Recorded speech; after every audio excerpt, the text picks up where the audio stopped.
Ooh, what's up, everybody, and welcome to episode 116 of the Stand Up Guys podcast. I'm your host, the incomparable Zach Jones, joined as always by my brother from the same mother and arch nemesis, Black Lester. Black Lester. It probably is a Black Lester. Oh, there's lots of Black Lesters. It's a very black name.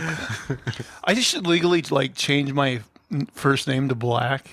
And we can have like a who's on first bit, like, who's black? I'm black. You're not black. Zach Black. Black Zach. And who else we got here? Oh, look, it's none other than the ninth wonder, Chocolate Thunder, living in sin and pushing that shit in. The pussy juice sipping, just the tipping, passing out dick like bullets from John Wick, the phenomenal A.J. Singh. Yeah, it kind of reminds me of this. I think a porn star recently tried to make a song, and I think it was like a hip hop song. It sounded terrible. My lyrics are much better than that. Well, guys, I wish we had some small talk for you today, but not today, because we just got out of the theater and we watched the cinematic masterpiece known as Black Adam. Now, we all got out and we all thought, boy, this movie, and we'll get into it, but we all thought this movie was maybe a little bit bland. So one of us had the bright idea to spice things up a bit. And so, AJ, what did you get for us here? Today I went to Dave's Hot Chicken and picked up some Carolina Reaper chicken tender. And they had me sign a waiver to get this this flavor. Now, I told them, me and Lester, we did not sign any waivers, so we might still be bringing a lawsuit. We'll see here. We generally tap out at like Chipotle mayonnaise. I know. That's the thing. AJ, he eats hot shit all the time. I never do. And so, yeah, this is probably going to be pretty bad. But we're not above, trying to capitalize on internet trends. So we thought we would spice our Black Adam review up a little bit by eating some of this spicy chicken and seeing how far we can get before we die. Spicy reviews. Spicy reviews. They do. I saw they used to do they probably still do hot pepper gaming, where they'll have people eat hot peppers and then review video games. I assume they do that with other things too, but. I don't know. There's a lot of hot challenges out there, but I mean, there's hot ones. It seems like you'd want to build up to it. Oh yeah, hot ones. That guy's renowned for doing really good interviews. Yeah, we probably should have built up to, maybe had on spicy ones, they have, the medium spice, they build up. They don't just go right to the Carolina Reaper that's going to fucking.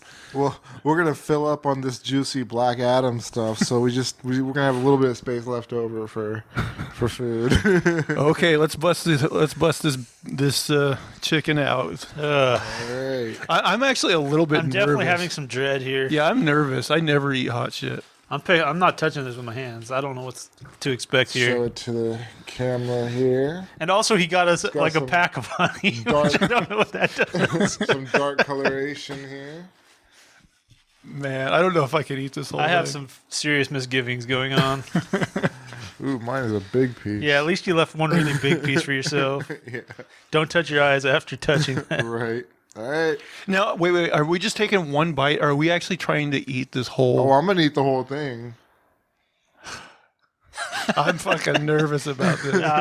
This is gonna suck my ass. Okay, guys, Here you come the ready? hiccups. Black Adam review coming Here up. comes the airplane. All right, let's go.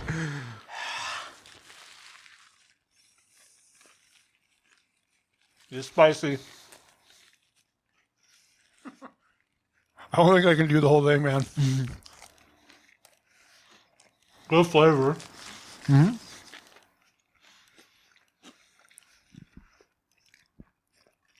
Heat's starting to come in. Yeah. The heat is not tasty. It's down.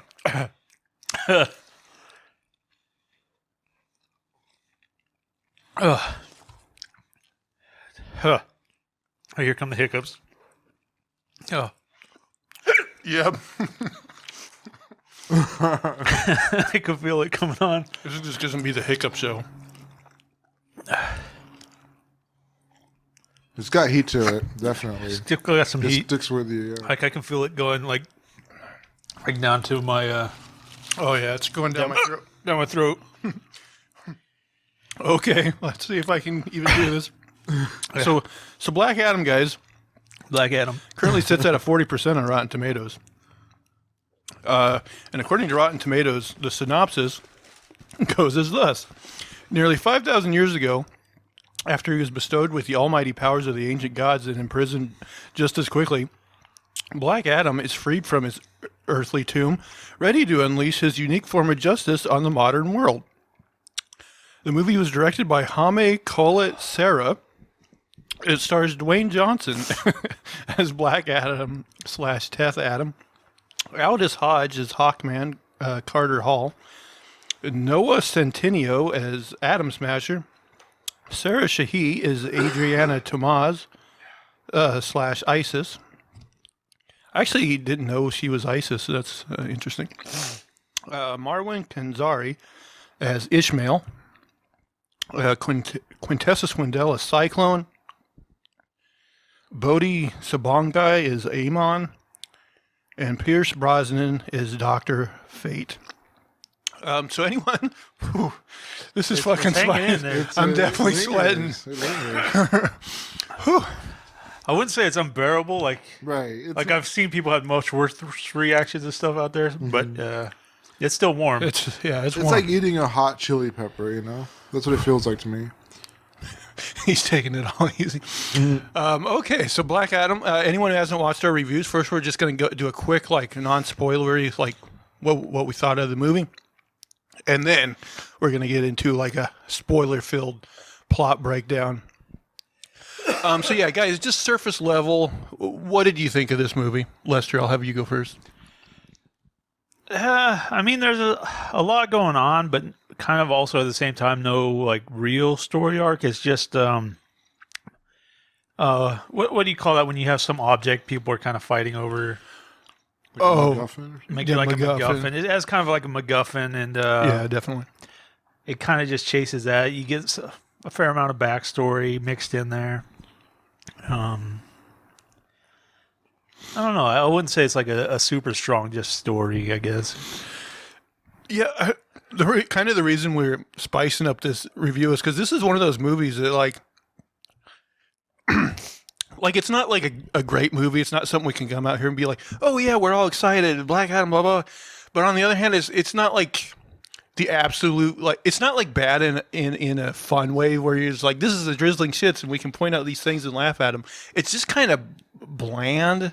I don't think it's as bad as maybe some other entries in the DC universe. Right. But yeah, that's definitely true. But Hopefully they get better. yes, that would be that would be good. I don't know, AJ, what was your overall thoughts on the movie before we get into things? Well, I had been like the opposite of hyped up going into this movie. Like, Yeah, agreed. I think they had just fired Walter Hamada. He was the Kevin Feige of the DC universe, and they've cut some of the DC staff for animation we talked about last week. Right. And it just seems like they're taking a strange turn. I hope for the better at some point at least with the DCEU. But this movie was it was bland, you know, but it's kind of the best I could have expected from this movie, I think. You know, it's better than my expectations, actually. You know, I was expecting another DC bomb, and this was just a generic superhero movie that was kind of in the lines of like Shazam, you know, in the sense that it was that level of... I kind of agree with that because, yeah, I saw Shazam once. I was like, okay, and I never watched it again. Right. It's just one of those kind of in one ear, out the other, you know, type of experiences. Yeah. Yeah, my sinuses are clearing up. Yeah, it's gonna be a real ASMR moment, like the first part here. I mean, The Rock does what The Rock does. Yeah. He's entertaining enough. But my thing is, like, I really would like the DCU as a whole to have, you know, at the very minimum, a soft reboot, if not a hard set reboot. But, like, now I figure, like, they're introducing The Rock, who's this big, you know, megastar. They're not just want to sweep this movie under the rug and start over again.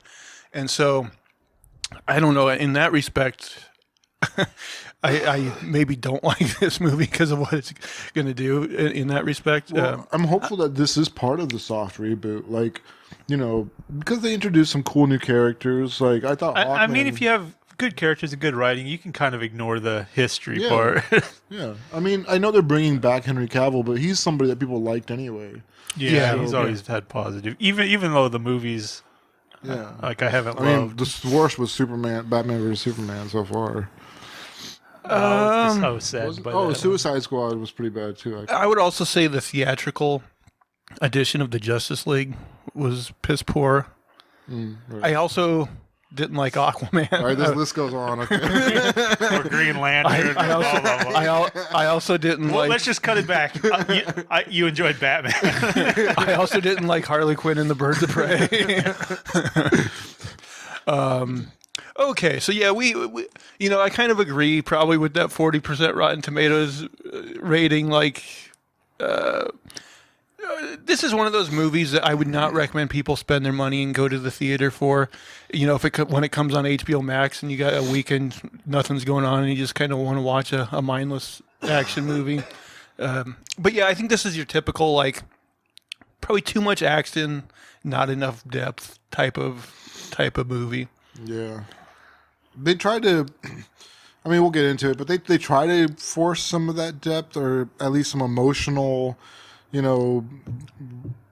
They try to touch on your emotions a little bit here and there with, like, Dr. Fate and his relationship with, is it Hawkman? Hawkeye? Hawkman, Hawkman? not Hawkeye. So, yeah, I mean, there's a little bit of that in there, but I didn't really feel it. Yeah, they also, and we'll get into it, but when you, Black Adam's backstory, they kind of do too. All right, guys, should we get into spoiler country? Let's do it. All right, everyone watching, you've been warned. We're getting into spoilers. So now I got to try to remember this movie while my mouth is on fire. That's the worst part for me right now is, like, my lips are just, like, on fire. What about you guys? Not on fire, but I can feel a little warmth there. I was pretty careful. Like, I was trying to. I didn't want a lot of contact. I wasn't careful enough, apparently. I feel a tingling. It's Yeah. too bad. Yeah, a little Novocaine, a little. Yeah. All right, guys. So we start in, like, 2600 BCE in Kahndaq, which they kind of mention is, like, before Babylon. Like, this was the center of humanity. Yeah, like, in the universe. the DC world is, like, unique because it shares some, like, similarities with the Earth that we live in today, but it also has, like, Star City and Kahndaq. I know that's the thing. That's the thing I always thought was weird is because, like, they'll have, like, Gotham City and Metropolis, which should be replaced. Like, Gotham should just be the replacement for New York City. Yeah. But they'll also mention, like, New York City. So it's like, okay, where's Gotham then, you son of a bitch? Exactly. But yeah, so we start in Kahndaq, which is, like, the cradle of civilization in the DCU at that point. And they have, like, that it's like the biggest city. But at some point, this, asshole takes control. He takes power. Now, was his name Sadak? Anyway, this guy, basically, he's into the dark arts. And, like, there is magic in this universe. So his plan is he's going to enslave his own people so that they dig up this their version of unobtainium, which is called, like, Eternium. Yeah. think I was so. thinking of unobtainium as well. Doesn't Wakanda also have its own, like, Vibranium. vibranium? Yeah. Yeah, in this way, this is kind of the Wakanda of the DC universe, kind of. Yeah, I can see that. Yeah. So yeah, this Eternium has magical properties. So this guy that kind of took control and enslaved the people, he's going to have them make a crown out of Eternium, which apparently once they do that and he puts the crown on his head, and for some reason he has to sit on the throne as well, that's going to make him immortal. So one day, one of the slaves finds, like, a big, like, stone of Eternium, and, like, all the other slaves are going to, like, try to get it from him because apparently they've promised a reward from the king to whoever gets it. this little kid speaks up and he's like, "Hey, leave this guy alone," or whatever. Like, we need a hero or something. Anyway, they go to like one of the whip masters, slave drivers in charge, and he's like, "Here it is. Now, does he get his reward?" And he's like, "Yeah, he'll get his reward." And so as predictable as ever, he like stabs the guy and kills him. And so then the kid's dad comes and like we don't really get a good look at his dad. Now, did you guys at this point like predict that was because I mean we're doing spoilers already. They try to make you think the boy is Black Adam. Yeah. But really, like, his father is The Rock.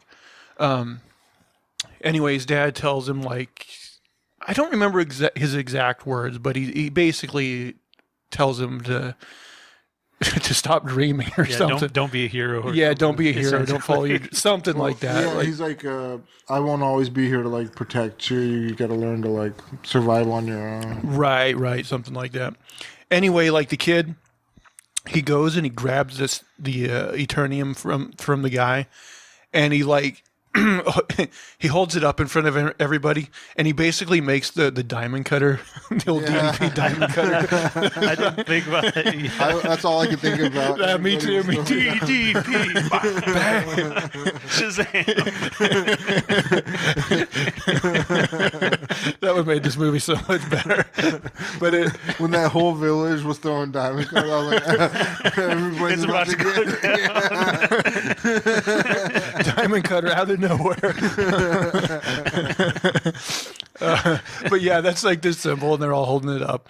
Anyway, so then the bad guys, because this kid has become like a symbol, you know, they're like, oh, we're gonna make an example out of this kid and like kill him in front of everybody. But as they go to kill him, he disappears, and so there's these wizards, like 6 of them, I think.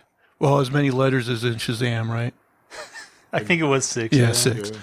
And so they bestow upon him the powers of the gods, and they all start with like the letters from Shazam. And so the kid turns into their champion. And so now we see like the crown is made. They're bringing it to the king. But just as he's about to, actually, in this version, he puts it on his head, but then the champion... allegedly, they fight and basically tear down the palace. They keep this part kind of shrouded in mystery because they come back to it later. But yeah, basically, the whole palace explodes. And what they say happened was Black Adam, or the champion, as they say here, beat them all, and then he disappeared, like never to be seen again. Yeah, basically. Right, which you're like, that seems kind of weird. So now we come to modern times, modern day Kahndaq. We flash forward, and we find out that Kahndaq for several years has basically been under control of Inner Gang, who in the comics is basically this gang that received like alien technology from Apocalypse. So in the comics, they're basically like gangsters, like mobster types, but they've gotten like this high tech weaponry. So they do have some high tech stuff, but it seems like it's powered by the same Eternium or whatever. Yeah, I wasn't sure because they do have like a weapon with Eternity, but they don't really like keep going back to that, so I wasn't exactly sure. But yeah, they do have this high tech stuff, but they never mention Apocalypse or anything like that. Now, here's the thing: like, there are like third world countries with bad things like that the U.S. in real life just kind of ignores. But I'm like in the DCU with all these heroes, like they allow these like really oppressive like gangsters to just keep like controlling this city. Right, Superman could never just stop in for like 5 minutes. I mean, and that's something in the comics too. They always have to find an excuse for it because yeah, Superman could like undo this in like an instant, you know. Yeah. But he was in his ice cave. Comic book logic. Like, there's so many things in this movie that you have to just brush aside. Well, it starts out with like we'll get to it in here in a second, but it starts out with like the most illogical thing ever, but it bases the entire story on it. But when we go to modern times, like we come on this kid named Amon. Oh, you got to rephrase that. We come all over this kid. But anyway, this kid is skateboarding because he loves his skateboard. Now, this kid, I find him pretty annoying, but he ends up just being a big exposition tool, kind of. Yeah. But anyway, he's skateboarding through the streets, and then we stop on this vehicle that's going through a intergang checkpoint because, I mean, they want to impress upon you that these intergang guys are really oppressive. They have all these checkpoints. They're stopping people all the time. And we're introduced. There's like this vehicle with 3 guys in the front seat going through this checkpoint, and they're like, "Oh, we got to search your vehicle." And he's like, "Oh, it's just like old TVs. I'm an electrician or whatever." Now, this is something I noticed. So this is a third world country, but do third world countries like in our world have? Is that where all of our CRT TVs went? Like flat screen TVs fucking never made it. Like this city is just full of CRT, like old shitty TVs. Yeah, like was it a time frame thing or I don't know what because Amanda Waller, she's pretty updated. Like she's recent. I mean, yeah, it supposedly takes place in our time, but because this is like a third world country, like they never got flat screen TV technology. I mean, I know India's supposed to be a third world country and. Even in the smallest villages, everybody's got flat screens. I know. I thought that was just a silly thing that I wanted to point out. Like, everybody's got the CRT TVs. It's ridiculous. Yeah, that is wild. Like, that seems like an what do you call that? Like, overproduction of setting. Like, trying to, like... Definitely. Yeah. They're like, how do we make this look shitty? I know. But anyway, these guys make it through the checkpoint. And then we find out they were smuggling the driver's sister, who ends up being, I forgot her character's name already. But I didn't realize, because I don't know if they, Rotten Tomatoes says like her name, Isis. Now, Isis, I know, is a character in the comics that I think at one point was like a love interest of Black Adam. But they don't really... I was kind of wondering if that was going to be the case, but there's also something else that comes up later that I'm kind of like, that would be weird. But anyway, we get the sense that these guys are the Resistance. Now, and also like the one guard, like her picture flashes on his wristband or whatever. Oh yeah, intergang. Just so we know they're looking for her. Yes, that she's a wanted woman. And like, what's her backstory exactly? Like, she worked at a university. And, like, her husband was killed by these intergang guys, so now she has, like, it out for them. But she must be, like, some sort of, like, archaeologist or... Yeah, because she's looking for something that normal people wouldn't be looking for. Right. Well, she also has, like, that piece of Eternium or whatever, but they says worth a fortune, so maybe that's why they're looking for her. I was going to mention that. So, and she's in the back seat, she's, like, kind of playing with this necklace she has. And, like, one of the guys up front is like... "Oh, where did you get that Eternium or whatever?" And he was like really suspicious. So like they're planting the seeds that maybe that guy is going to turn on them. Yeah. But it ends up being like a red herring because really the other guy in the car ends up being, spoiler, is the guy that turns on him. It's kind of a pointless red herring, but yeah. Yeah, because like in short order we like find out, but Yeah. It was a mystery. The guy falls out of the sky and dies, and like, oh, I guess he wasn't the bad guy.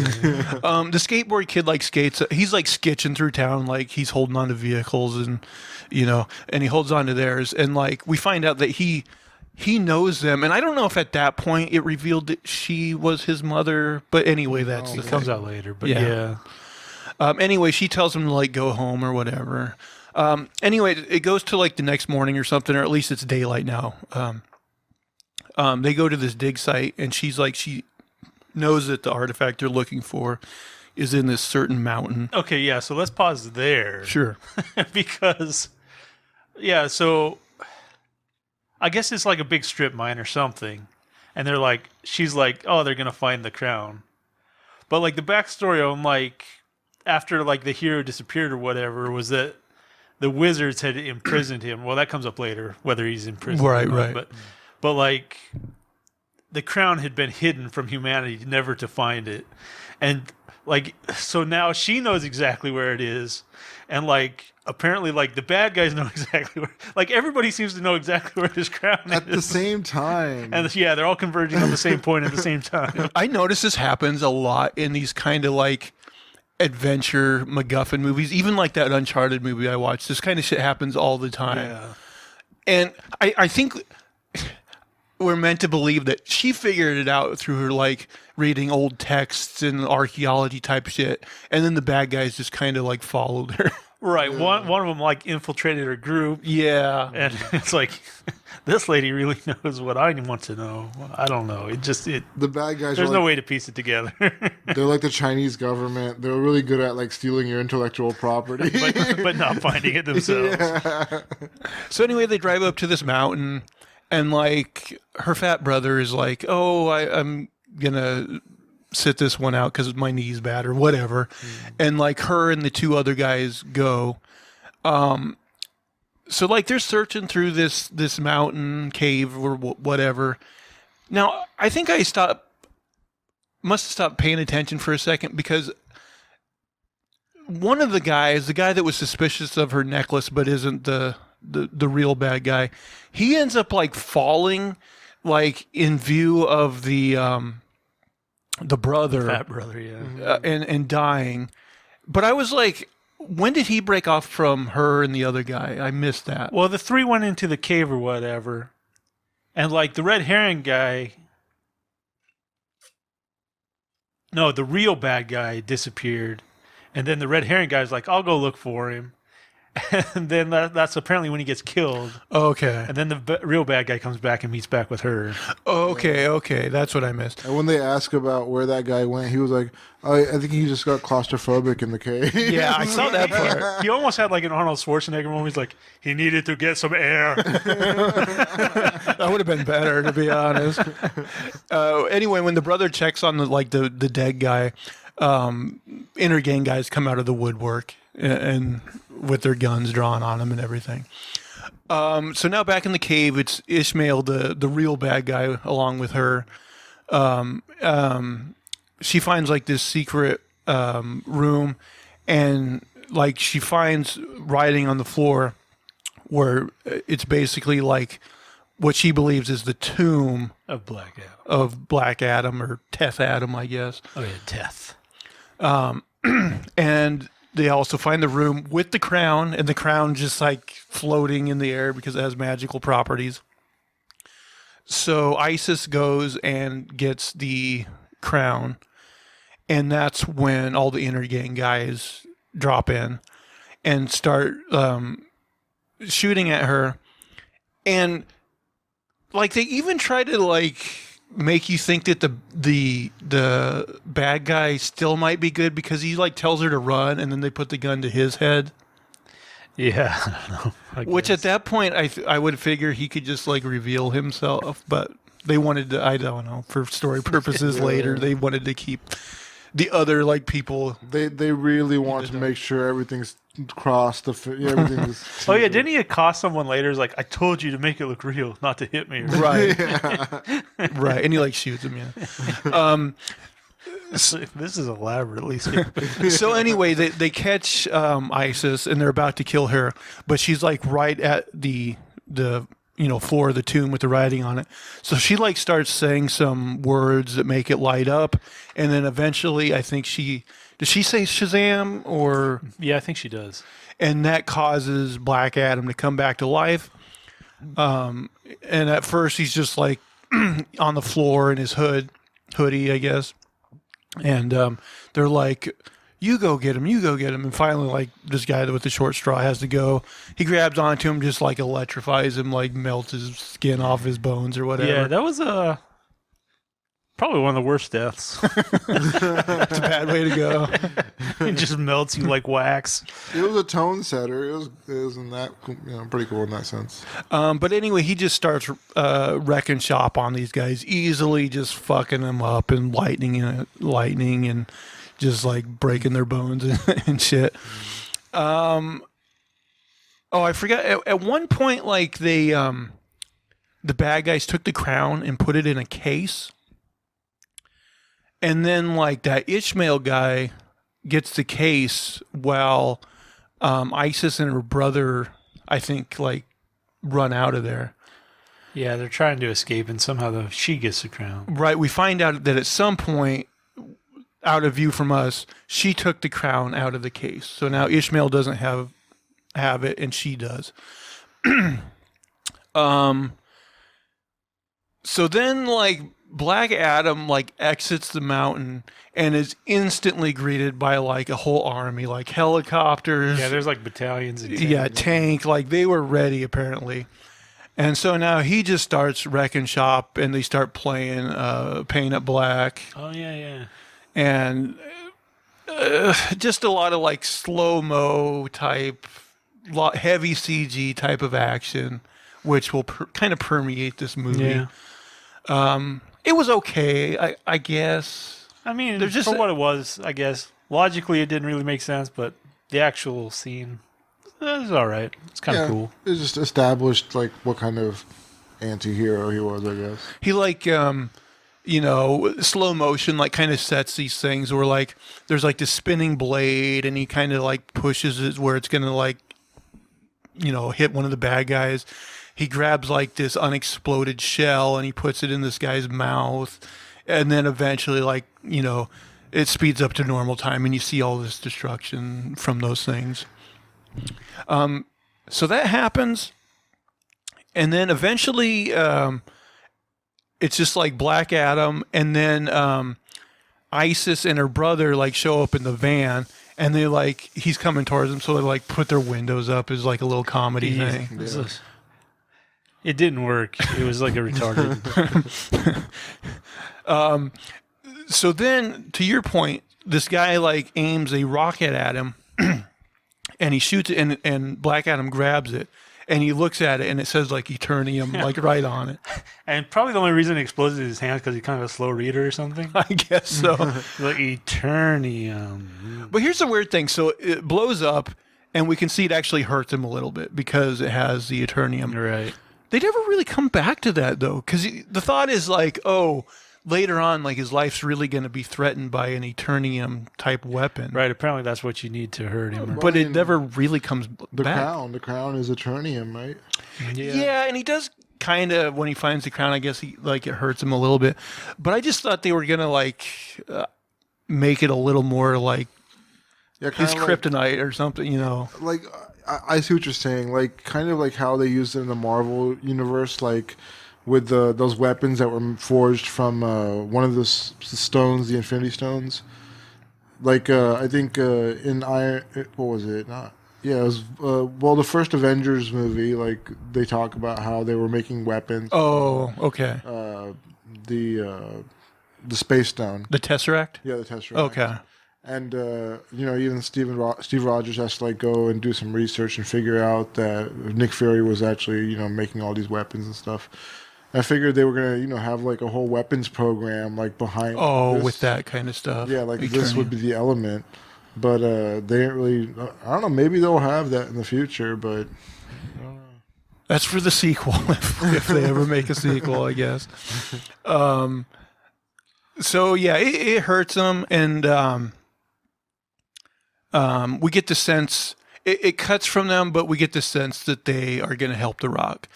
So now we cut to Amanda Waller having a conversation with Hawkman, and basically we find out that he's going to put together a team, the Justice Society, to go after and stop Black Adam, because, like, apparently they're using all their surveillance equipment, and they can see right away that he's going to be a problem. Yeah, well, I guess, like, because Pierce Brosnan's character can kind of see the future possibilities. Maybe that makes sense, but it's kind of like they don't even, like, make any attempt at, like, diplomacy. That's what happens a lot in superhero stuff. Is it's just like, we'll fight now and then have the logical conversation later Yeah, that we should have just had from the beginning. But we got to get that action in there. And on top of that, like, so far we've seen Black Adam murder every single person he's come in contact with. Yeah. Like, these heroes he decides to leave alive just because, they put up valiant effort or something? I don't know. Like, he should have just tore them in half. Well, he was like beating their ass. Like, did he get distracted or something? I forget what happens. Because they do have their fight. Well, okay, let's go back. So the team consists of Cyclone Girl. I forget exactly like what her that, name yeah. is. She has these wind powers. And really big hair. Okay. Atom Smasher, who kind of like Ant-Man. He doesn't shrink down, but he can grow really big. And he also wants to smash that Cyclone. He does, yeah. He's hitting on her the whole movie. And then Pierce Brosnan as Dr. Fate, who has the, I believe in the comics it's like the helm of Naboo or something, his helmet, which he can put the Isle of Naboombu. Yeah. Bed knobs and broomsticks. For those I unacquainted. did not get that reference. Hello. After we were talking about Angela Lansbury last week, you didn't run out and watch it. She just passed away, guys. Yeah. Yeah, we did talk about that last We did? Oh my gosh, I'm always high. I always forget. So you'll be able to watch this movie again because it'll be new to you. I'll remember how I felt when watching it. I remember how it made me feel. Yeah. Boy, let's see. Okay, so yeah, now they got this team put together. You know, one thing I remembered, and I'm not real familiar with Hawkman, so I don't know if this is in the comics, but they have like they say like the Hawkman estate in Louisiana, and it's like this huge mansion, and I was like, is Hawkman like a rich guy in the comics that has this huge estate? Like, I don't remember that, but maybe. I didn't know anything about the only exposure I had to Hawkman was in that show, one of those DC CW shows. Oh yeah, like the early Legends of Tomorrow. Yeah, him and Hot Carter Girl. Hall. Yeah, That was the only exposure, and he was like, it was from ancient Egypt, and he wasn't nearly as strong as he was in this movie. Like in this movie, he was pretty powered up. well, the other thing in the comics, and like I'm not an expert, like, but like him and Hawk Girl have this thing where like they frequently like die, and then they like eventually get resurrected and usually find each other and fall in love again. Yeah. And so that's why when they teased his death in this movie, I was like, oh, maybe they'll kill him and then he'll be resurrected in a different movie or something. But they didn't go that route. But Also, I just had to add, it's like the whole time watching this movie, and it's not. I don't think DC could help it. Like Marvel had made the movies first, and all these characters were they were laughably reminding me of Marvel characters, the whole time. Because like Dr. Fate sees the future. They have, they copied so many of each other's characters. Yeah. well, that's the thing about the comics is like almost every character has like a. You know, Marvel has Namor, and DC has Aquaman, and there's a million of those things, and like in some cases one copied the other, and the others copied the other. So, I couldn't even tell you like in a lot of cases which characters came first or whatever. But yeah, they did that a ton. It's just that now that Marvel made their universe first, it just feels like now it feels like DC's copying, even though they might not be. Yeah, because they've established, okay, this is what Hawkeye is, and now we've got Hawk Guy, and it's like you do get kind of a knockoff feel. yeah. So they fly this huge jet that's made of nth metal, which is also a Hawkman thing, a metal that comes from his planet of Thanageria, which is like this really tough metal, and I think his mace and shit is made out of it too. So they fly over to Kahndaq, and okay, actually, now we go back to The Rock, who was injured. He wakes up in the bedroom of that kid, Amon. And this kid, I find him annoying, but maybe it's just because they kind of use him as an exposition dump. Because, like, The Rock wakes up and he's just telling him, like, this whole, like, backstory of, like, oh, you were the champion. And this whole thing happened and blah, blah, blah, blah, blah. And then he's like, you can be the hero of conduct. And he's, over and over like, oh, I'm no hero. At one point, he's like reading out of an encyclopedia. Yeah. So The Rock, when like he would even know what 2500 BC was. I remember thinking that. Yeah, that too. Yeah, there was a lot of stuff that was like, you're not supposed to get this reference at all. Like most of the conversation, he should have been like, what? Well, another thing is like they act like they all know his history and like whatnot. It's like it was 5,000 years ago. Like they have like some glyphs from this city or something. It's like don't even get me started on like the technology that Dr. Fate and his team had, like Hawkeye or Hawkman or whatever. Like they as soon as the bad guy, the main villain, manifests, they're like, oh, that's who it is, blah blah. They immediately identified him as if it was common knowledge that this being that hasn't ever existed, like even 5,000 years ago, it didn't manifest actually. Like he was horribly evil 5,000 years ago. Like you don't know shit. Yeah. I don't know where, like, their information is on point. Like they got something amazing going on there. Also, this can be explained away with magic, I guess.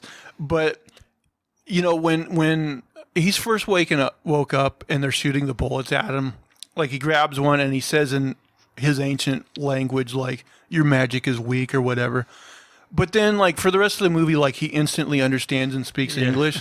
So I guess you could just say, like, oh, the wisdom of fucking Solomon or whatever he got, like, immediately lets him do that. But the British Empire colonized. It doesn't really make sense that he can instantly speak and understand English. Yeah, that's where comic book logic applies. Right. Yeah. But anyway, this kid, also, this is a big commercial for DC Comics. Because, like, this kid's like a comic collector. I understand that, like, if Superman and Batman and all these characters really were in our world, they probably would make comics and merchandise out of them. Even though that could be a legal problem, I don't. But yeah, he has like fucking posters on his wall and stuff of all the DC heroes and everything. Anyway, when they're done talking, he busts through the wall like Kool-Aid Man, like, and he does it a lot in this movie. Yeah, many times.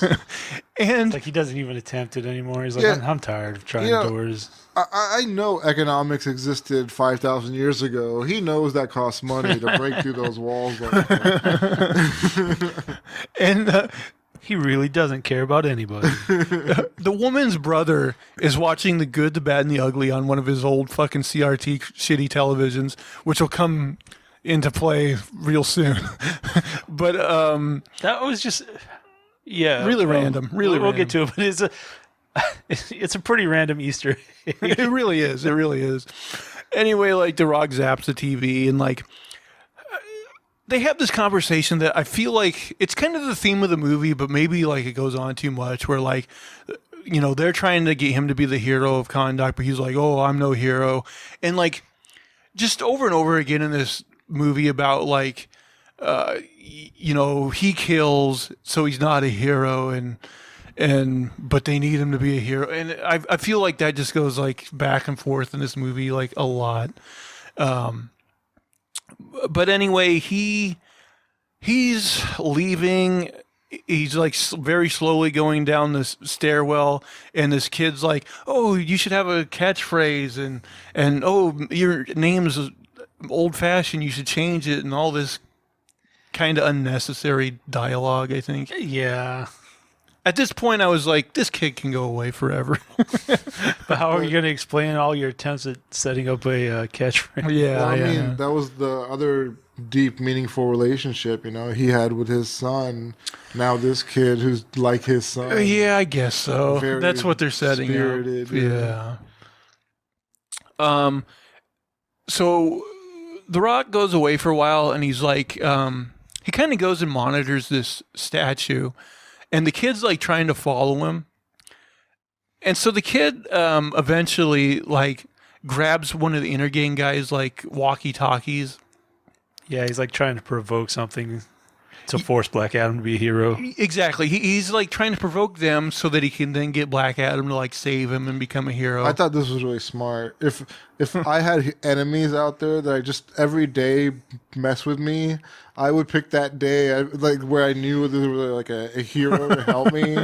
I would pick that day to start problems with them. But then he just wouldn't show up. And you'd be fine. That would be my luck. They did slightly hint that might be the case. Yeah. They're like, well, maybe he's busy.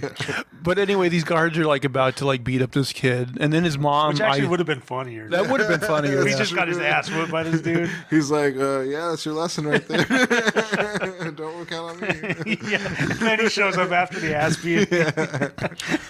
Then we know a thing about Black Adam.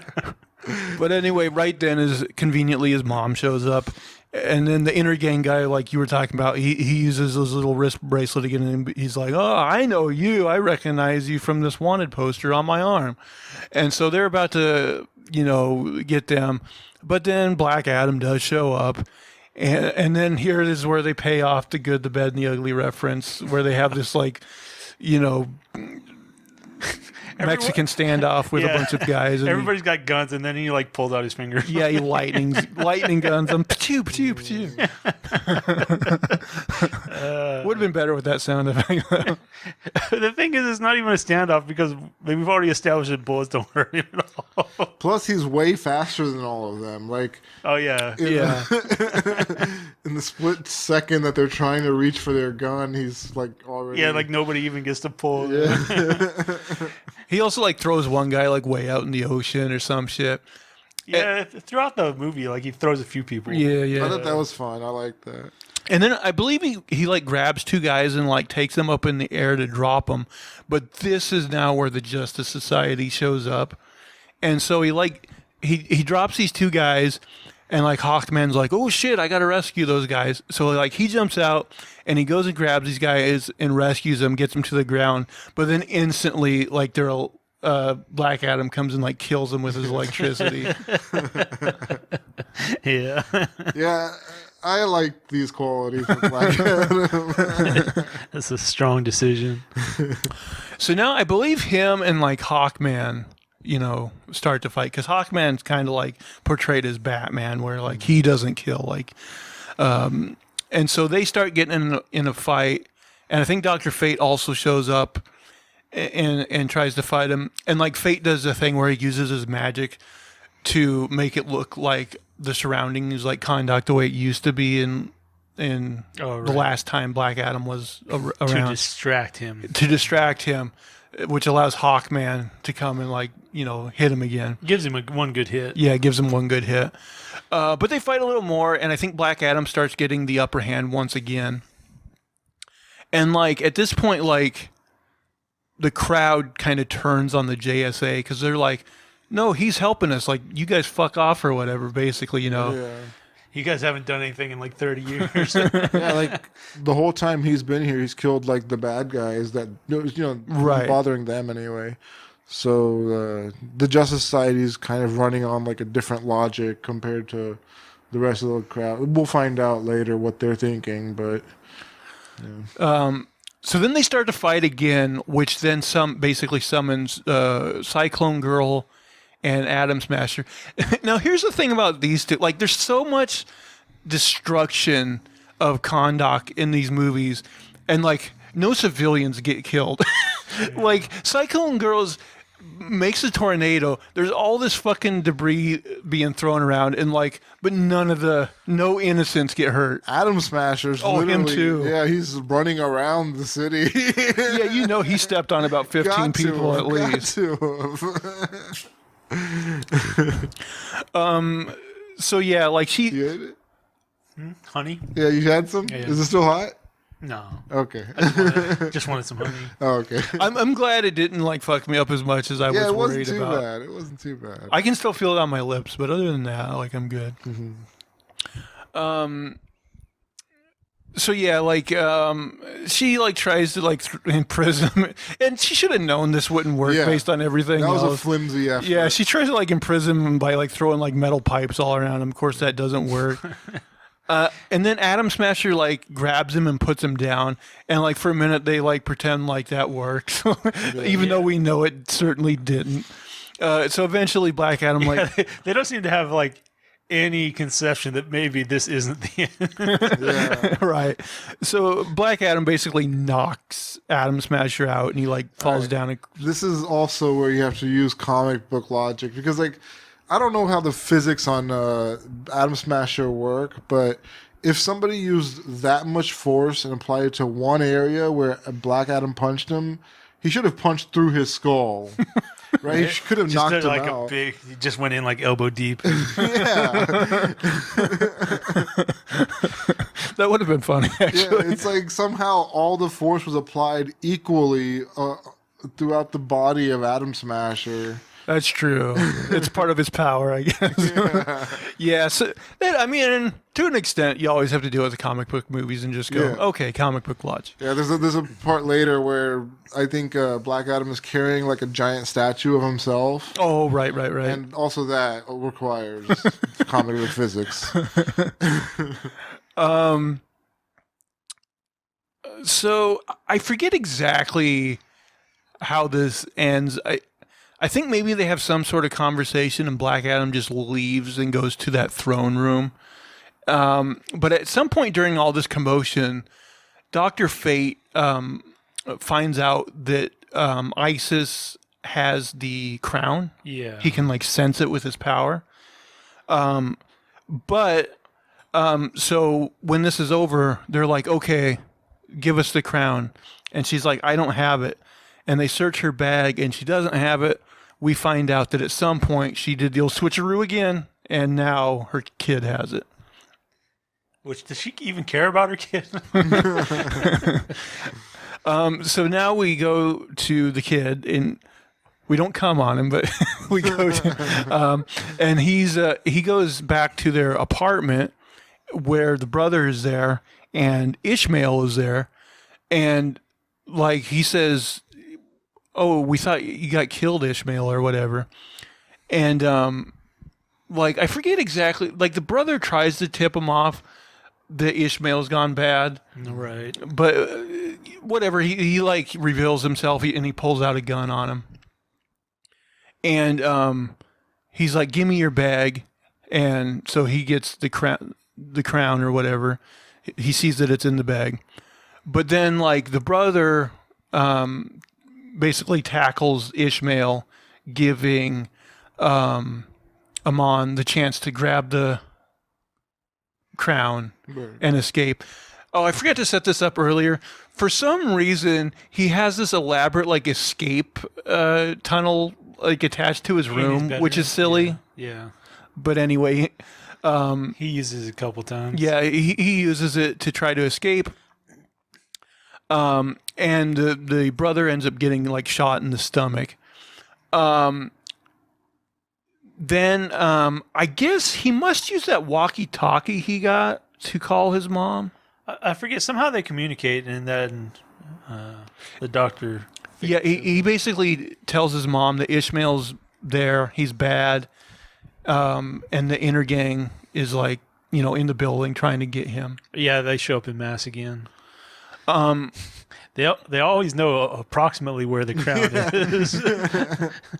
Do you remember that episode of Adventure Time where there's like this cat or jaguar that knows almost exactly what's going to happen? I have approximate knowledge of many things.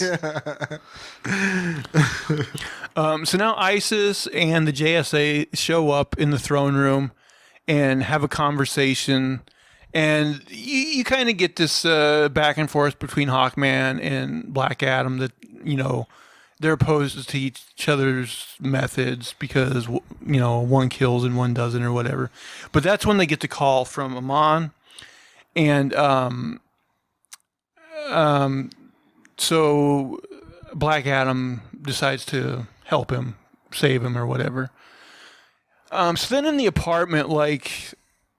They could. I feel like they could have easily like killed this kid, but he's like using his skateboard and he's like going down the stairwell and shit. Well, at some point he was like sneaking, and someone like at a different place sees him, and then like there was a guy like 2 feet behind him the whole time. You couldn't see him on screen, though. The thing is, if he would have just stayed in his little hidey hole, probably nobody would have found Right, him. because he was like in a vent or something. Yeah. Yeah, it seemed like he was stupid to ever leave that spot.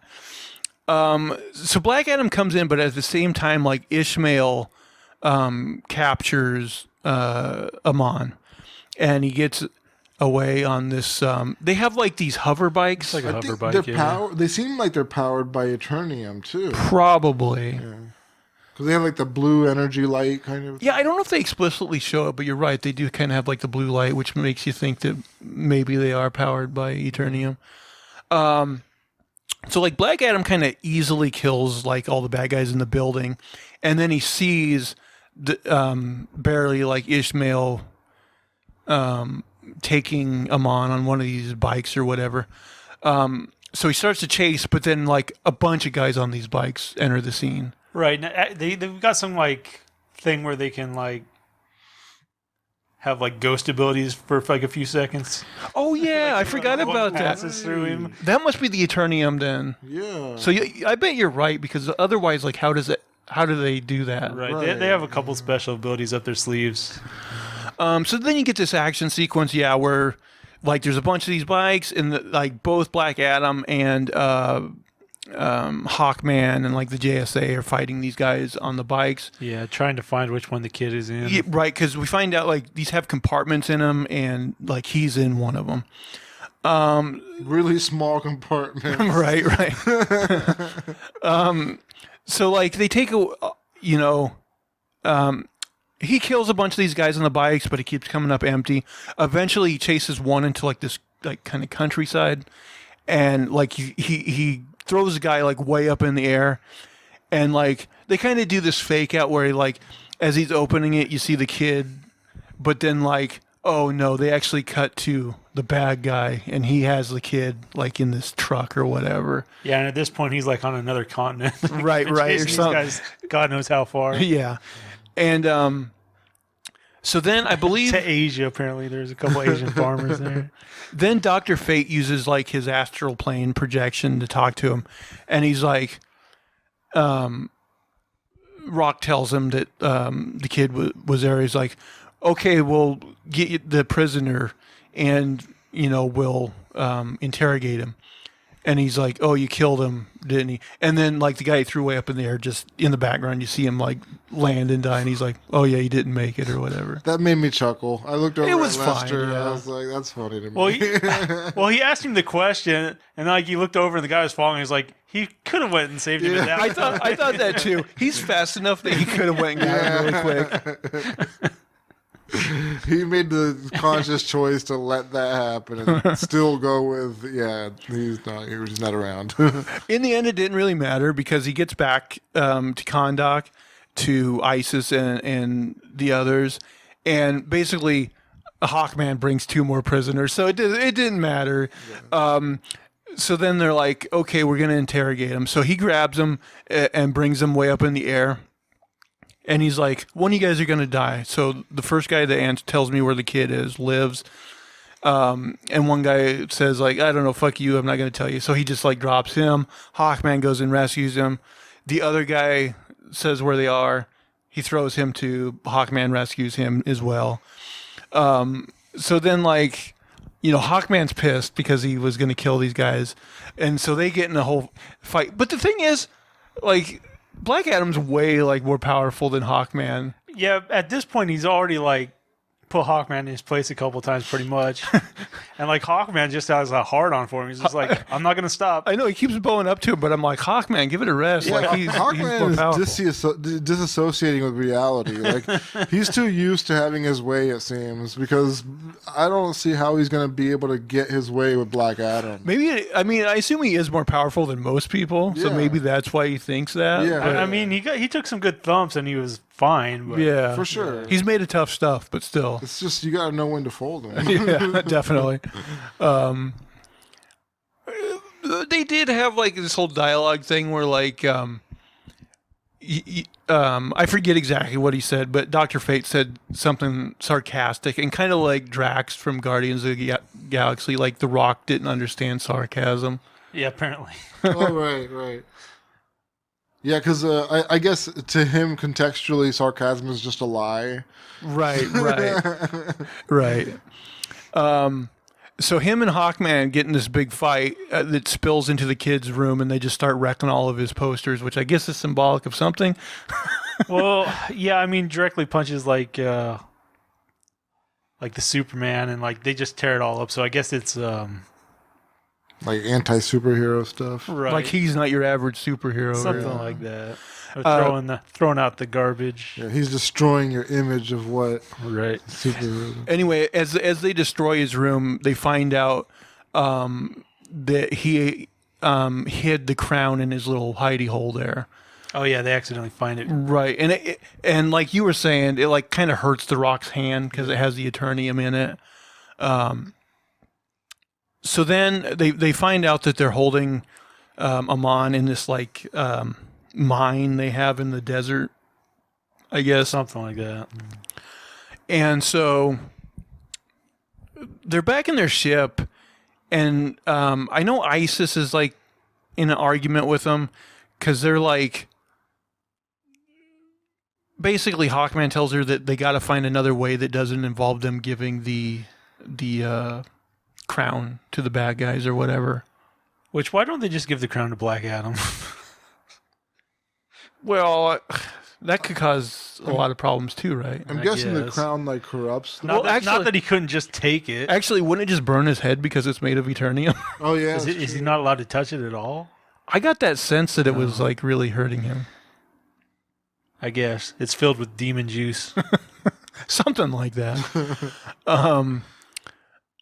So like they're making this plan to attack this facility, but then like before they can even really like talk about it, like Black Adam's already there, like just like killing everybody. Oh yeah, aren't they like trying to make a plan how to go in? And then he's just, like, Right. He's He's like, in, okay, this is what we're doing, I guess. but the bad guys have this force field made out of straight up like Eternium, because of course you have to have that. Yeah, and also like the one guy after going through all this is like, this was my elaborate plan. Right. Like, your plan was piss poor. You could have died many times. So basically, the bad guy Ishmael puts a gun to Amon's head, and he says, "You're going to give me the crown, or I'm going to kill him." And I think Hawkman or someone's like, "We're never giving you the crown." But of course, like for whatever reason, they gave it to ISIS, which seems like a stupid idea in retrospect. I always feel it's stupid when they bring a human being on these missions. Yeah. I feel like they had to. In my mind, the logic was that Black Adam had her back, right? So they must have thought, like, okay, we can't forcefully actually just take it from her because that dude might do something about it, right? Oh, okay. Because otherwise, I was like, why is this human even involved in these? Yeah, it people? didn't really make sense. But I guess, yeah, Black Adam in that conversation kind of was backing her play or whatever. So I guess kind of makes sense. That's the only reason like a human would have had a voice in that conversation, I feel like. But yeah, she grabs the crown and she's like, "Okay, I'll give you the crown." So like they put the force field down just long enough to let her through. Which Black Adam doesn't come through at that point. Yeah, because apparently he's not fast enough for that. But then like, okay, so he gets the crown, but he's like, "Okay, I'm going to kill the kid anyway," which I guess we find out that Like, gosh, he really is a dick. he planned this to where he's like, he knew Black Adam was going to kill him, but that was like part of the plan because in one of the texts it said like the key to life is death or the other way around. There's some inscription on the crown. Right. And the thing is, when Black Adam kills somebody, they get sent to like judgment. So like earlier on in the movie, he kept saying like when he was killing somebody, like people, he'd be like, "Well, you know, they'll face judgment in the end. You know, I killed them, but like at the end, like they face like a different judgment." So, So like if he kills people, they face a different judgment than like normal deaths or something like that. That's what it seems like. That's why this guy particularly wanted to get killed by Black Adam, so he could face that judgment and become the evil. Oh, okay. demons. I also forgot to mention that Cyclone Girl used like some special nanobites she has to save the brother's life. Made him like good as new, I guess. The brother that got shot in the stomach. Yeah, she did. Oh yeah. That was her big contribution, I think. Right. And also, Dr. Fate visited him and told him, like, don't worry, you're not going to die from this. You're going to die from electricity. Right. Which And he's an he's- electrician. Yeah. Right, That's right, kinda right, funny, yeah. right. Okay, so he's about to kill the kid, and I forget. How do they get the shields down in this instance? Did she push the button? Maybe. I mean, that's the only kind of logical thing. Or maybe he pushed it because he wanted to die, like he said. There's all this stuff happening in slow motion. So one is like the bullet's coming towards the kid. Black Adam is going towards the bullet. Hawkman is using his wings to protect Isis from like Black Adam's power, and Atom Smasher puts Cyclone Girl in his hand to protect her from Black Adam power. So basically, he catches the bullet, explodes, which kills Ishmael. Yeah. One thing during that sequence that I hate is like, okay, you got the bullet moving slowly. Your superhero is moving faster than the bullet. Okay. But then, like, you see the kid, like, turning while this bullet's coming. No, that bullet is, like, in your brain instantly. It's like the humans don't move that fast. Yeah, you don't even hear the bullet until after it's already like Yeah, come you're out of already the dead. yeah. That is true. Like if you Like, could he's see, not moving. He's still. that's true. Yeah, you wouldn't. If his head was moving, he'd be like the Flash. Right. Yeah. So that doesn't make. You're right. You're right. That doesn't really make sense. But anyway, like, so they think they ended the bad guy, right? And they find the crown on like his skeleton or whatever, you know. Yeah, his charred remains. So now we get a scene with Hawkman and Black Adam back in the throne room of Kahndaq. And now is where we get the backstory for Black Adam, which is, oh, you know what? They've had a couple backstories, yeah. Yeah, I think we at some point missed. There was one where it was like a pure revenge story. Yeah, I think we missed. There was a part where Isis found out that the story was a little different in that basically, like, the scene from the beginning, like, the evil king didn't quite get the crown on his head when Black Adam showed up, and basically he just like kind of murdered everybody. Right. And basically he wasn't entombed, he was imprisoned because the wizards were like, oh, fuck this guy, let's take away his power or whatever. Right. And I don't remember exactly where that scene happened, but It was one of those ones where he was like floating, watching the statue. right.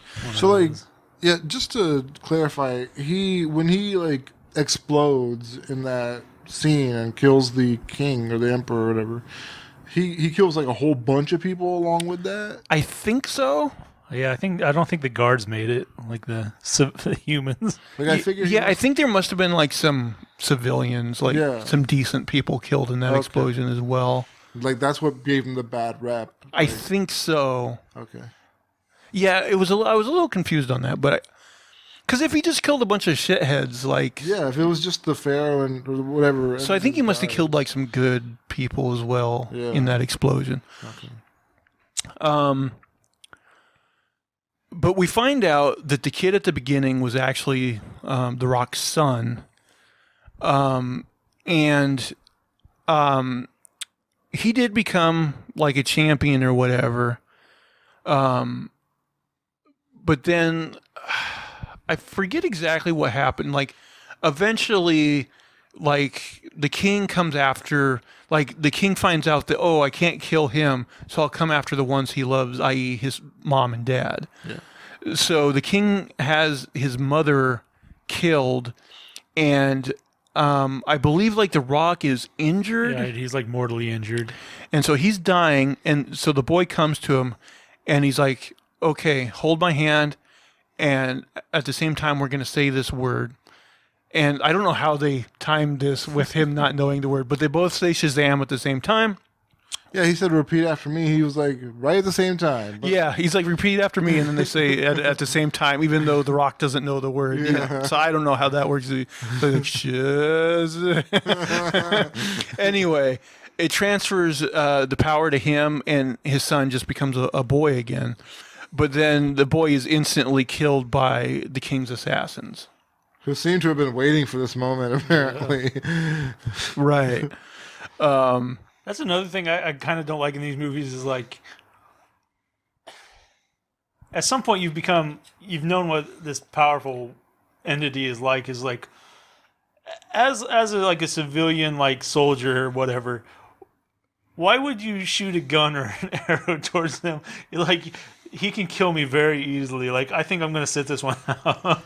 I'll take my chances with the king.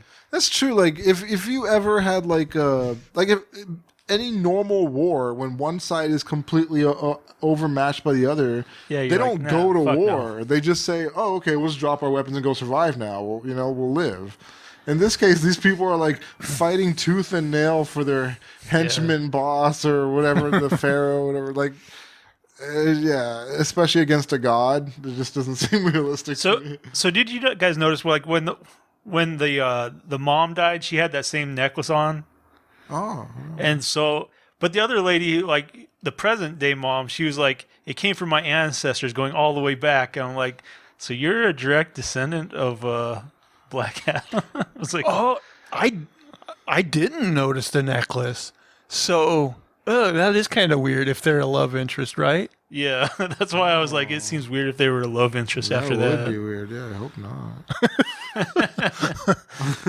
But it does seem like, I mean, I don't know if they made another one. I mean, like I said in the comics, like I believe Isis is a love interest of his, and I it seems like that's where they were going. Like you were saying, the annoying kid's kind of like now his new son or what, kind of.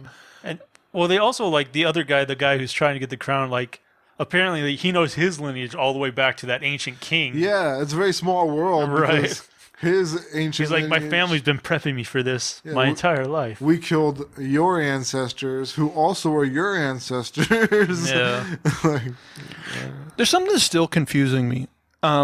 So like, we're led to believe at the beginning is that the kid became, got the powers and instantly beat the king. But then we find out that wasn't the case. And then when The Rock eventually did get the powers, then that scene happened. But my thing is like, well, when the kid got the powers, What was he doing? Yeah. why wouldn't he have just instantly beat the king? Right. It seems like, because they make it sound like, oh, he got the powers, and then there's been these, battles going on between him and the bad guy. It's like, what battles? He would have just fucking wrecked shop and won. Yeah. they were like, he's defeating their champions, but I was like, champions, like.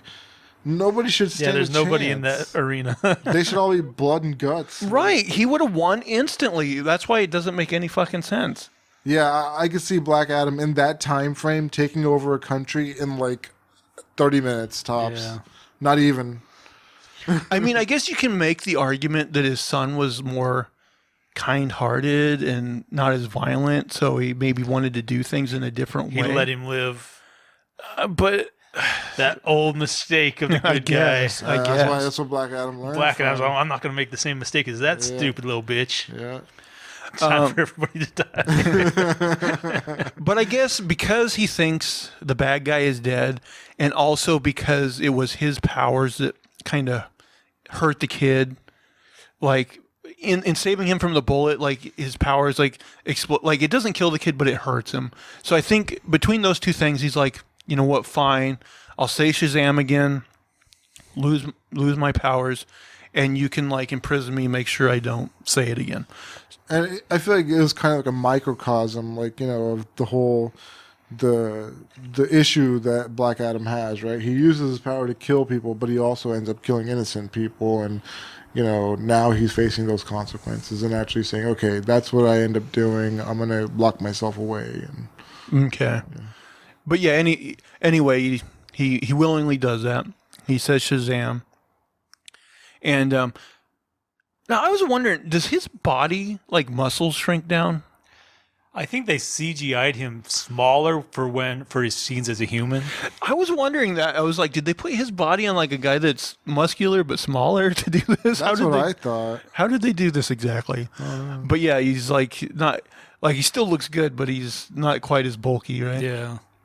Anyway, so they take him to this underwater facility owned by the government and like oversaw by Amanda Waller or whatever, and they basically put him in this water tank with a thing that keeps him like in his mouth that feeds him like gas or whatever, constantly keeps him in suspended animation, where he's just like can't talk or whatever. You know, he's basically just asleep. Oh, now one thing, you remember when they first got there, they're like greeted by this like blonde woman. I was wondering, like, they don't give her a name or anything. I was like, is she supposed to be a comic character? I wasn't sure if she was supposed to be anything special. Know. I know later on, I don't know if it's the same woman. Isn't she from Suicide Squad? She's like the one who's like the rigid kind of. On the Peacemaker show? Yeah, Peacemaker. The blonde who's actually in a relationship with James Gunn. I know who you mean. I don't think that was her. That's the only thing I thought that might have been her. I don't know. Yeah, I'm not sure. I don't think it was, but just because they she didn't had a name her relationship. anything. Didn't she have a relationship with Waller? Like at the end, she mentions Waller. I mean, it seems like they were. She was like firmly with Peacemaker and like their little like rebellion or whatever. But I don't. It's been too long since I watched Peacemaker. Now I don't remember. Anyway, it's not important. So now, like, they show, like, I guess they put the guy's skeleton in a body bag because that's all that was left of him. Right. But we see, like, this body bag, like, starts heating up. And so, like you mentioned, I guess because Black Adam killed this guy, like, he goes to their version of the afterworld. He basically goes to, like, this hell dimension. Yeah, he's in hell. But because he knew that was, again, all part of the plan. And so this makes him, like they give him demon powers. Right. So you got the 6 good wizards and the 6 demons. Right. And this seems like a Shazam reference also because like they had the 7 sins or deadly sins who were like empowering that bad guy and Shazam. And now you've got 6 demons that have their champion. Yeah, I guess so. I don't know exactly what the idea is behind that, but yeah, they have their demons versus wizards, I guess, or whatever it is. So yeah, he basically becomes this CG devil. He goes back to Kahndaq and starts like wrecking shop. So then the JSA show up and start fighting. Now I forget, where's the crown at this point, because the JSA have possession of the crown, right? Yeah, they have it on their ship, but at some point, like when the demons give him power, the crown kind of disintegrates. Oh, right. They're doing like research on it. They're talking about it. Right. And it just disintegrates in front of them. Well, she says we've been reading it wrong. The other guy, when he read it opposite of what we read it as. The inscription said, life or death comes from life or something. Right. And he read it, life comes from death. Yeah. Because it was made in hell, where it's like a mirror world or something. Yeah. Okay. So when they flipped the crown upside down, they read it the right way. And then all that stuff, like where the demons like judge that guy as their champion, like that happens simultaneously. Okay. So like, because he's got the power, like the crown is like no longer like needed or something, or I don't know if it goes to him or what. I can't remember because Does he put it on his head? Does it? I think he has to wear it. Yeah, I doesn't think he's wearing it at this point. Okay, so he gets it from that, I guess. Anyway, he like wrecks their plane, which probably should have killed them. And when it crashed into contact, probably should have killed a bunch of civilians. But again, civilians never get killed in this movie. Kondak is sparsely populated. Yeah. One person for every square kilometer. So they start to fight, but basically, like, he starts wrecking shop on the JSA. And I remember, like, Hawkman saying, like, we got to keep him off of that throne. So does something happen, like, if he sits on the throne, then he gets even more powerful? Yeah, I didn't even hear that. I don't know, but it that did was seem the like he case. was. Maybe that's the seat of immortality. Or maybe that's because later on, like, zombies, spring up. Maybe sitting on the throne is what allows him to be able to command the zombies. Yeah, the zombies of maybe. hell. Yeah. The powers of hell or something. Yeah.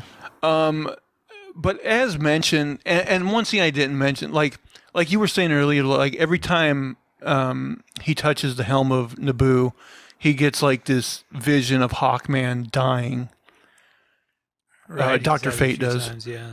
So as they're so the demon's on his way to the throne room, and basically Fate puts up this force field to keep him out because he's like, I think I found a third way out of this or whatever. So he's basically saying, I'm going to give up my life to save Hawkman. And Hawkman's like, no, don't do it or whatever, I want to die. He's just like, better you than me, buddy. So we get this scene. And Fate did this a little bit earlier when he was fighting with Black Adam, but he can basically like split himself into multiple people. So he's fighting the demon, but at the same time, he's using his like ability to like walk the astral plane or whatever to free the Rock from his water tank. Right, he talks to the Rock. Right. And so the Rock ends up fighting the guards in that facility Without power. without powers, And they have guns. and he does all right for himself. He does get shot once. He on take the back. Yeah, he takes like a flesh wound to the shoulder or something. But anyway, he beats them, and he basically exits into the ocean, I guess, the freezing ocean. Yeah, he didn't even, like His doesn't mortal make self is sense still to pretty me. tough. He takes out the mouthpiece while he's trying to swim through the ocean, not Yep. the time before he jumps to the ocean. Well, like in that big fight, like I guess he can't get it off or something. That's the kinda other what they're thing is I was hinting like, why did he go into the ocean at all? Why wouldn't he have just, after he beat those guys, take off the mask and say Shazam? Yeah. Right. It was kind of stupid for Well, he him. got Exactly. shot, so he had to escape. I guess. I don't know. It didn't really make sense. But yeah, basically Fate's just, buying enough time so that he can get Black Adam back into the game. So the JSA finally show up just as the demon is able to kill Pierce Brosnan, Dr. Fate. Dr. Fate goes out like a bitch, by the way. Like, I just, if I'm thinking in my mind that he's comparable to Doctor Strange, and in many ways he's supposed to be stronger, like, I felt like he could have done more than just stand there while a demon punches a hole through him. Like, try something, Like, he just waited for that to happen. I don't know. He should have had more tricks up his sleeve, I thought. But anyway, after they kill him, his helmet rolls onto the ground. And I kind of thought, I never read it, but I know there's a comic series where a younger, I think Middle Eastern kid becomes the new Dr. Fate. So I was like, oh, maybe they're going to have the kid eventually get the helmet and Right. become a new younger That maybe Dr. that was Fate. the after credits. Oh yeah, we didn't stay till the very, very end. So our end credits. So if there was a scene there, we didn't get it. We got the mid credit one, which we'll talk about. Although one of them was Black Adam carrying or Hawkman? So somebody was carrying the helm and taking it. Hawkman had it. Hawkman. So, well, what happens is Hawkman starts fighting the demon, and eventually he gets stabbed and killed, just like in Dr. Fate's vision. But we find out that he grabbed the helmet so that he can make multiple copies of himself. So it was like a fake out, you know. At some point, so like they fight a little bit, and I think maybe the demon starts getting the upper hand, but then eventually Black Adam does show up. We get the scene where he comes to the surface of the ocean. He says, "Shazam!" The lightning hits the ocean, and then he shows up.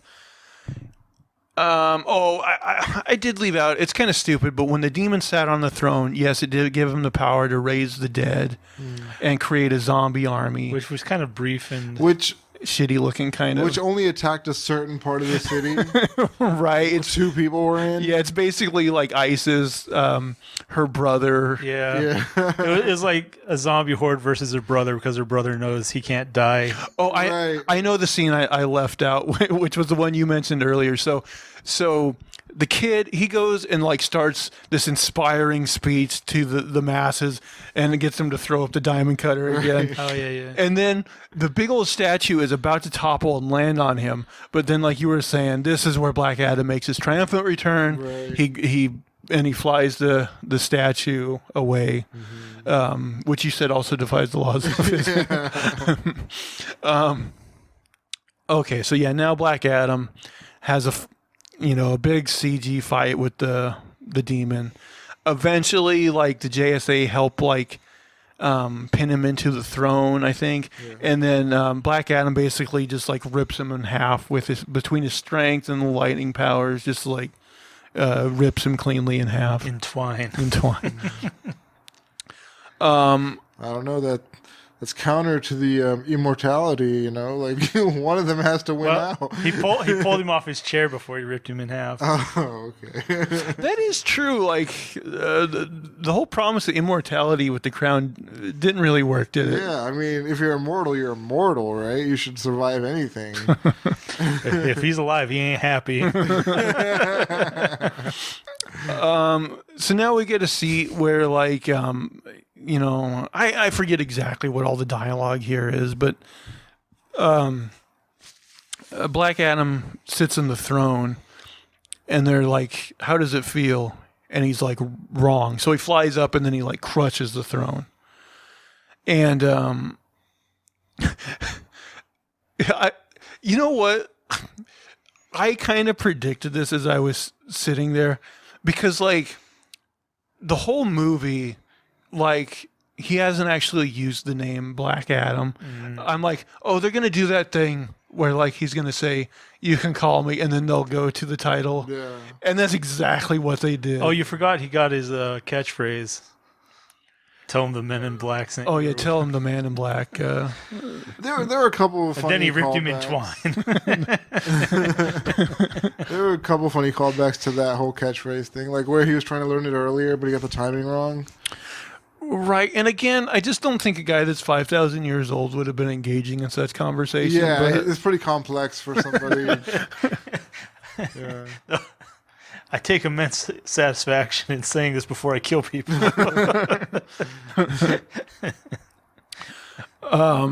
It's like Samuel Jackson's guy in Pulp Fiction. But yeah, they basically end by like, I think she calls him Teth Adam or something, and he's like, you know what, that name is a little old-fashioned. And they're like, what do we call you? And then credits Black Adam. Mm-hmm. Did I miss anything before we get to the mid-credit sequence? Close enough. Yeah, it was pretty good. So yeah, we get all the credits. And then the mid-credit scene, a drone comes into the throne room, and it projects a picture of Amanda Waller, and she basically tells Black Adam that basically you need to stay within the borders. Like she says, Kahndaq is your prison. You go outside those borders, and I got people even from other planets that can take you down or whatever, And then there's this like landing and a bunch of smoke, and out of that smoke, who is it? None other than Henry Cavill as Superman, and he says, "We need to talk, Black Adam," or something like that. And then we go to credits. You can talk, but I won't listen. Basically, yeah. No, they both give that. He just smiles or something. Yeah, they give that look like we both want trouble, sort of thing. So here's the thing: like, I do really like Man of Steel, and I'm totally up for a Man of Steel 2. But I don't really know how much I want to see a confrontation between Superman and Black Adam. That doesn't. I'm not saying they couldn't make something interesting out of it, but as far as a sequel to Man of Steel goes, like, I don't know, that doesn't appeal to me very much. Yeah, I mean, we've already had like an infighting between the Justice League, between, Batman, Superman. This would be probably a lot better, Black Adam versus Superman, but... You think it'll be versus, or they're just going to try to recruit him into being a mainstream superhero? Yeah, I would rather see two tough superheroes like Superman and Black Adam fighting like Darkseid, like a real powerful... I mean, here's the thing. They would probably do this whole formulaic thing where they fight at the beginning and then they find a common enemy. Just like they did in this movie with Hawkman and him eventually finding a common enemy in the Demon. It'd just be the same storyline over again, I feel like. Yeah, I guess you're right. But, I mean, I don't know what else they could do. I'd like it to be smarter than that. At least Superman's starting with conversation. Let's talk. That's true. That's true. know. He just shows up. Let's fight. Together we can really destroy the city. Yeah, they begin the movie right where this one left off, and he's just like, "We should talk," and he's like, "Fuck that, fight time." You got powers? They just fight for 90 minutes straight. We can dance. I was just getting my blood up. Let's dance. Let's help this construction industry. Get them some work. All right, these Adobe, whatever they were made of. You never see Superman like building housing for the homeless. No, he just destroys everything and runs off. Maybe in the comics, maybe, but yeah, he's. And it could be so much more efficient too if he actually did the work, like building stuff. Yeah, really, like him in the Flash, they could just like fix the homeless crisis in a second. Like, Yeah. they could just build like all these houses like in no time at all. They could build thousands of houses in a day. You figure the Flash would have to do something just out of sheer boredom. Because it's like everybody's like, he says everybody's a statue or whatever. He just Yeah. furiously masturbates faster than anyone. Procrastinates all day long. He's like about to save somebody. He was like, I guess this is going to take like 30 minutes of my time. So mid-car crash jerk off. He's like, my refractory period is so short that I have to constantly jack off. Jeez, the Flash is producing more semen than fucking blue whales. Everywhere he goes, he just leaves a snail trail of fucking Oh, semen. this is unmovie related. I have a story from this week. So, You're leaving our movie-related topics. so I go outside my building, and there's a woman walking by, and she's got like this bag of groceries, and there's like, like a stream like is dripping. And I was like, oh man, she broke something in her bag, and I turn, I'm gonna be like, hey, your bag's leaking, and it was not her bag. It was just, she was just peeing like this trail all down the street. Oh, boy. Like it was like 30, 40 feet long too. I was like, she's just walking and peeing She had to go. through the pants. Not a care in the world. Maybe she was just really horny. Is that what happens to you and your... She was so wet that she was dripping. Oh, Was she walking her dog? I see. No, she's just walking through with groceries and she just pissed a big line. I was like, this is so... I've never even, like, conceptually, this is so difficult. Like, how do you... Yeah, you would think that would be uncomfortable. How do you not care enough? I mean, our building's there. You could have just went to the bathroom. Maybe she has like one of those weird conditions where she doesn't even feel it happening. Oh. Well, it seems like you'd have to save up to have that much in you. Like, it's like, my bladder's full. I'm just gonna, Yikes. Yeah. Anyway. Well, it was an interesting story. We were looking for a Besides note to go out on, and I was like, I got just the thing. that. No, but do you guys got any final Black Adam related thoughts? Okay movie, not as bad as I thought it would be. They've done worse. Yeah. And potential. A rousing there. endorsement. That's the endorsement. Happy. You know what? I'm happy with Black Adam so far. I think his character has room to improve. And I'm excited about the future of the character. And I also like that Henry Cavill is back, too. I mean, The Rock is undeniably charismatic and like. So yeah, like I could see potential if we could just get some better writers, better material. I kind of like seeing him bring in Pierce Brosnan, but I'm assuming he's dead for good. Most likely. I wish Marvel could just take over DC and just have their writers work with the DC content. Well, maybe not the She-Hulk Well, writers. not those particular writers. Not the TV Avengers writers. Endgame type writers. I would never put it past Disney ending up owning everything. Well, you know, I'm sure to a certain extent, screenwriting is a different discipline than comic book writing. But I always like kind of wondered like if they wouldn't be producing better superhero movies if they did involve the comic book writers a little bit more, and like maybe actually give them a shot at helping with the writing on these movies. But I'm not 100% sure how much there is involvement. Didn't what's his name, Geoff? Jeff Johns? Jeff Johns, He had a writing credit. Yeah, but that's what I you think was that was just layover? He's not actually involved? What's his name said that he didn't get along with Jeff Johns. yeah, the cyborg. So it yeah. sounds like he must have been someone involved with the. I mean, I think he has helped on some movies. I don't know if it's. Just consulting or... That's the thing is I don't know if it's writing or consulting or producing on some level. I'm not exactly entirely sure. I will say, as far as comic book writing goes, I like Jeff Johns' work a lot. But if he helped write the Green Lantern movie, I can tell you that wasn't good. That one needs a hard reboot. Man, Super hard. that sucks though because like I got into Green Lantern comics in Jeff Johns' run, and it's really fucking good. The Green Lantern universe is actually really fucking cool, and like the mythology there is really good. But yeah, I almost feel like, you know, people think Green Lantern probably sucks just because like that movie is most people's entry point to it. But man, like they could make some really good like Green Lantern content. I don't know. I just feel like in comparison to Superman, if you're not as strong as him, then you kind of already like you just look bad in comparison. Like Martian Manhunter, he's as strong, so he looks good. Black Adam, he's supposed to be as strong, so he looks good.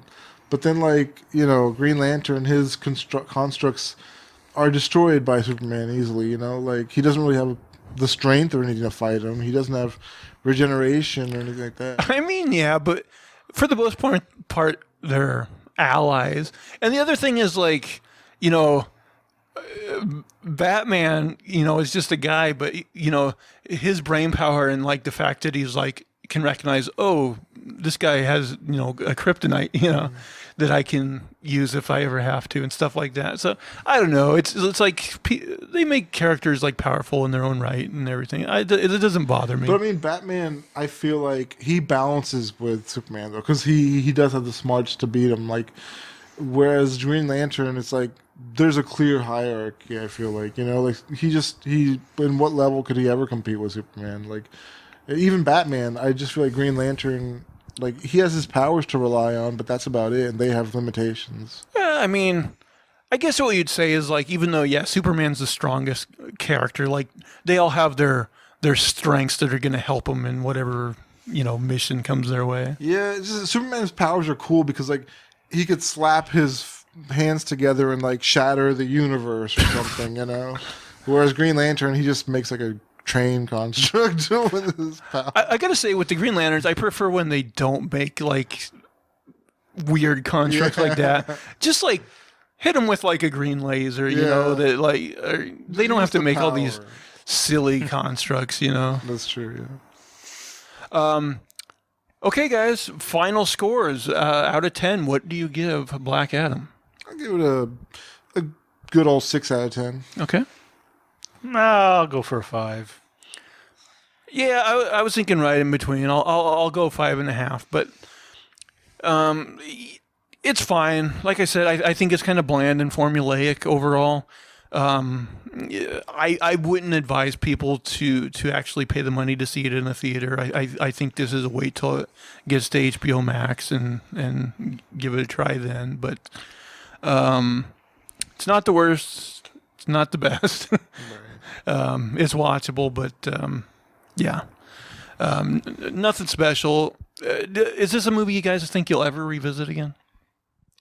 I don't need to. I have my doubts. Unless there's like a greater DC universe that like this ties into later on, like, and this is actually kind of important to that, where I would want to revisit it. Yeah, I think actually Marvel was kind of smart when in Endgame, like when the pair, like they have someone go back in time into like the Thor 2 timeline that actually made people go like, oh, maybe I'll revisit Thor 2, even though, And then they were like, oh, okay, now I see why. oh yeah, it really wasn't good, but they tried making it more important. Yeah. But anyway, everybody watching, what did you think of Black Adam? Go ahead if you saw it, put it in the comments, or maybe if you're on the fence of watching it, let us know what you thought of our review.